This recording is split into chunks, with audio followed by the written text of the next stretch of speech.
The afternoon was freezing, and a drizzle outside made the atmosphere even more serene and contemplative. Sitting on the couch with a cup of tea warming my hands, I watched the droplets fall down the window. The soft sound of the water touching the roof seemed to accompany my scattered thoughts. It was one of those afternoons when time seemed to freeze. Until the doorbell rang and broke the silence. I got up slowly, surprised, because I wasn't expecting visitors. I opened the door and there he was, Gabriel, with the hood of his jacket soaked, but the easy smile he always wore brightened the cloudy day. "Hi, Livia," he said, pushing back his hood and shaking his wet hair. "Eduardo asked me to come here at 4:30, but I think I came early. Isn't he here yet?" "No, he's not here yet," I replied, waving for him to come in. "But come in, it's too cold to wait outside." He accepted with a smile, taking off his sneakers near the door so as not to soak the floor. Even though he knew the house well, there was something in the way he looked around that seemed different. His eyes lingered a moment longer on me, as if he was noticing something new. As he settled into the couch, I felt the unexpected weight of his presence. Gabriel had always been close to our family, but at that moment there was an energy between us that I couldn't ignore. "Would you like a tea or maybe something more comforting?" I asked, trying to break the silence. "A tea would be great," he replied, his eyes fixed on mine. I went to the kitchen, but even from a distance, it seemed impossible not to feel his presence. I picked up the kettle, trying to push away the thoughts that were beginning to disturb me. He was just my son's best friend, a polite and kind young man, but something in the way he looked at me that day was different. When I returned with the infusion, Gabriel was standing in front of the bookshelf, looking at a family photograph of me next to Eduardo, still a little boy.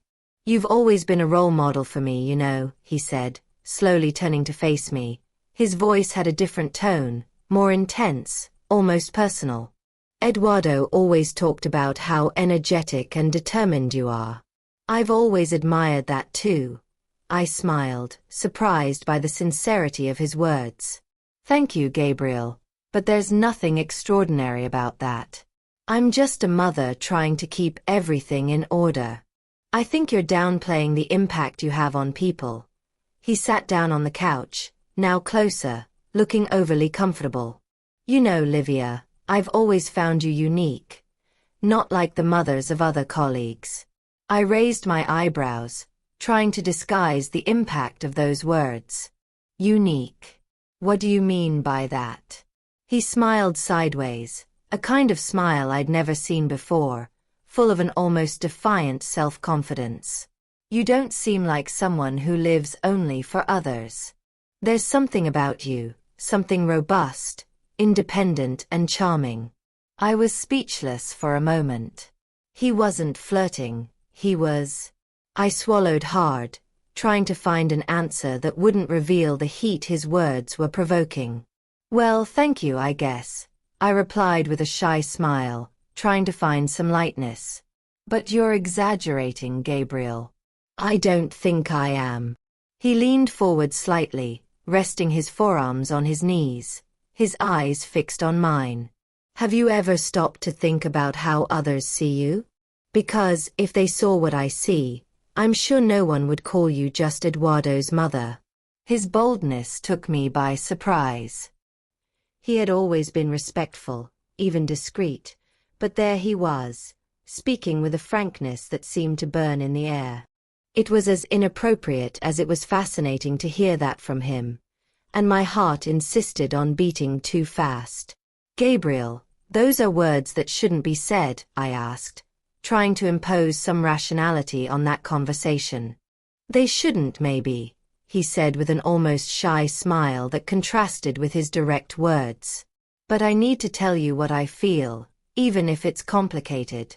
He looked at me as if he was waiting for my reaction, and I felt the entire room vibrate with the attention we'd created. My hands were cold now, but my body felt like it was on fire. Gabriel was bold, yes, but there was something in the way he looked at me that seemed genuine, as if he were betting everything on me. And for the first time in a long time, I felt something that I didn't know if it was courage or temptation, but I knew that this afternoon was far from routine. "You're trying to resist, aren't you?" he asked, his voice low, with a confidence that bordered on provocation. "Resist what, Gabriel?" I tried to keep my tone controlled, but my heart was beating so hard I could almost hear it. What's between us?" He leaned forward, closing the distance between us, as if he were challenging my every word. "Do you think I don't notice the way you look at me when you think I'm not looking?" I sat up straighter, feeling the heat rise up my neck. "Gabriel, you're imagining things. This isn't appropriate." "No." "Then why haven't you told me to stop yet? Why are you listening to me, letting me say these things?" He moved closer, until our clasped hands were the only things separating our bodies. "Do you want to know why? Because deep down you like hearing it." My breath hitched. His boldness was disconcerting, but at the same time there was something in his voice, in the firmness of his tone, that ignited something inside me. He was teasing me, playing a risky game, but there was something more, something genuine in the way he looked at me, as if he saw parts of me that I had forgotten about. "You have too much courage for your own good, Gabriel, and you have too much control for yours." He moved closer, his gaze still searching mine, as if giving me one last chance to stop everything, but I didn't stop him.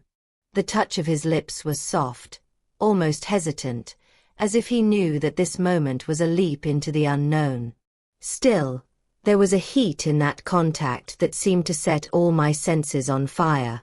For an instant, my body froze, reality colliding with desire. But then, as if an invisible thread had snapped, I let my instincts take over. My hand went up to his shoulders, pulling him closer, and the kiss became more intense, more real.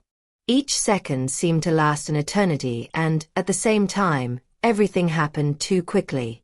When we pulled away, we were both breathless, our faces still close. "This shouldn't have happened," I murmured, but my voice was weak, almost without conviction. "Maybe not, but it happened," he smiled, his eyes still shining with a mix of desire and determination. "And if it depends on me, it won't stop here." I should protest, but all I could do was stare at him, unable to deny what my body had already admitted. That moment, as wrong as it was, had been the most alive I had felt in years. For a moment, everything went silent, not the kind of silence that brings peace, but the kind filled with expectation, where every second seems to whisper that something is about to change forever. Gabriel was still close, so close that his breathing seemed to mix with mine.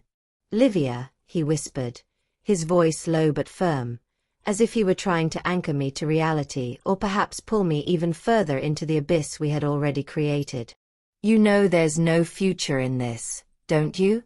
"Sometimes it's not about the future." He held my hand against his face, pressing it gently. "Sometimes it's about the now, about what we feel and try to deny."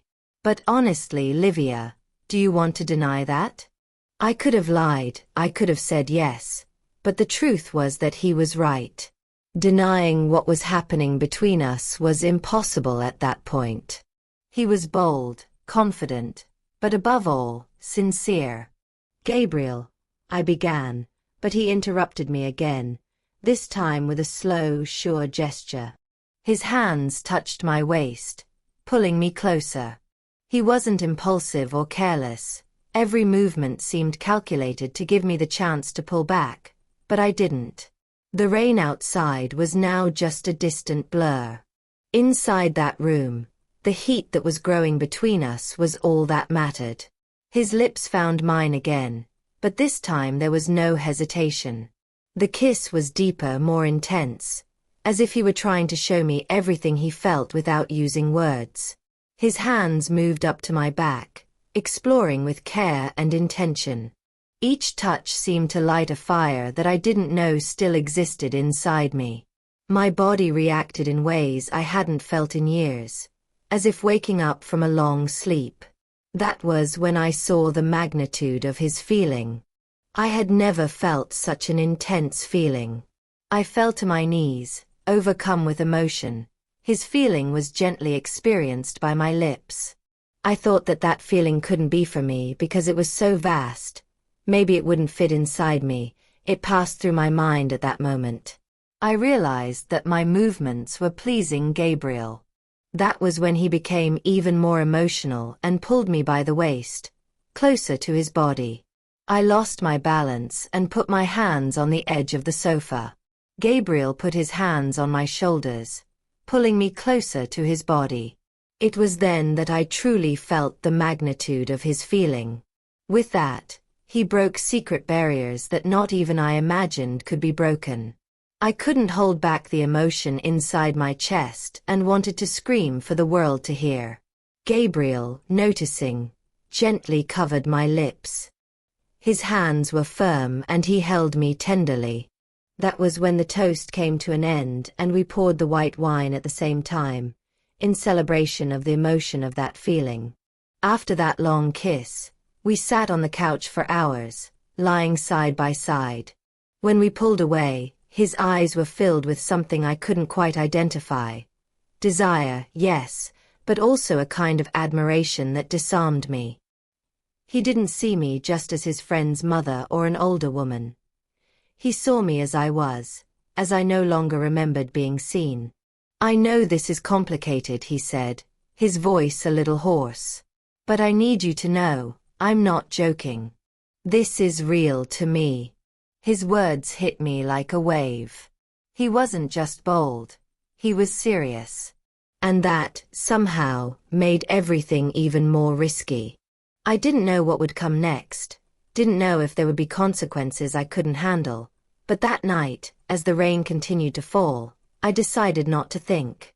For the first time in years, I put aside the rules, expectations and fears, and by his side, I allowed myself to just feel. Did you like this story? Leave a comment telling us what you thought, and, if you've ever experienced something similar, share it with us. Don't forget to like, subscribe to the channel and activate the bell so you don't miss any new content. Here, we always bring life stories, reflections and real experiences, all with great sincerity. Thank you for watching until the end and for being part of this journey. See you in the next video.